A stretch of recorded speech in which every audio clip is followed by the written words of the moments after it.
அந்த சம்பவங்களை நேரில் பார்க்கவோ அல்லது முடிஞ்சிட்டு அந்த சம்பவத்தோட சுவடுகளையாவது பார்க்கறதோ நீங்கிறோம்.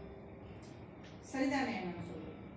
நீங்க இப்போ உங்களுடைய ஆட்கள், உங்க கேமராமேன், அவங்க தான் அதை வந்து பார்ப்பாங்க. அவங்களுக்கு தான் அங்கே உண்மை நிலை தெரியும். எத்தனையோ விஷயங்கள் நீங்கள் எடுத்து புகைப்படமே எடுத்த விஷயம் கூட மறுநாள் பேப்பர்லேயோ டிவிலையோ வேறு மாதிரி திருச்சி கூட வெளியே வரதை பார்த்துருப்பீங்க. எதெல்லாம் பண்ண முடியுமா? ஒன்றும் பண்ண முடியாது. அதெல்லாம் நினைப்போம், ஐயோ நேற்று பார்த்தப்ப இதுதான் இருந்துச்சு, டிவியில் இப்படி சொல்கிறோம்.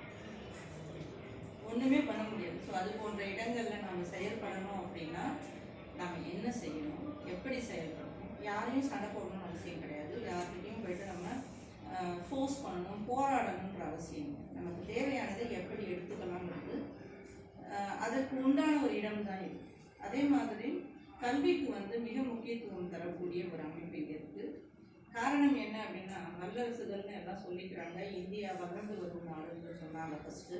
அதுக்கப்புறம் வல்லரசாக ஆயிடும்னாங்க. நடுவில் கொஞ்சம் பேர் ஆயிடுச்சுன்னு கூட சொன்னாங்க. அது என்னன்னு தெரியல நமக்கு. அந்த கான்ட்ரவர்சிக்குள்ள போயிட வேணாம், ஆசை ஆகலையான்றதுக்குள்ள. நாம் வந்து ஐரோப்பிய நாடுகளோட கணக்கு பார்க்கும்போது ஏறக்குறைய 25 ஆண்டுகள் பின்தங்கி. இன்னைக்கு வந்து ஊபர் 5 வருஷமாக தமிழ்நாட்டில் இந்தியாவில் வண்டி ஓட்டணும். இப்போ அவன் என்ன சொல்கிறான்னா, டிரைவரே இல்லாமல் கார் வந்து ஓடணும். அந்த டெக்னாலஜியை நான் கண்டுபிடிச்சி அவன் நாட்டில் இப்போ இம்ப்ளிமெண்ட் பண்ணியிருக்கான். அந்த டெக்னாலஜி இங்கே இந்தியாவுக்கு வர்றதுக்கு இன்னும் 10 நிமிஷம்.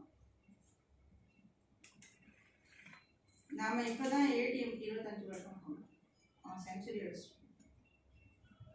ஸோ ஒவ்வொன்றும் வந்து இப்படி தான். அதே நேரத்தில் அதற்கெல்லாம் காரணம் என்னன்னா, அங்கெல்லாம் கவர்மெண்ட் எஜுகேஷனை தந்தையில் வச்சு எஜுகேஷனை மட்டும் கரெக்டாக கொடுத்துடுறாங்க.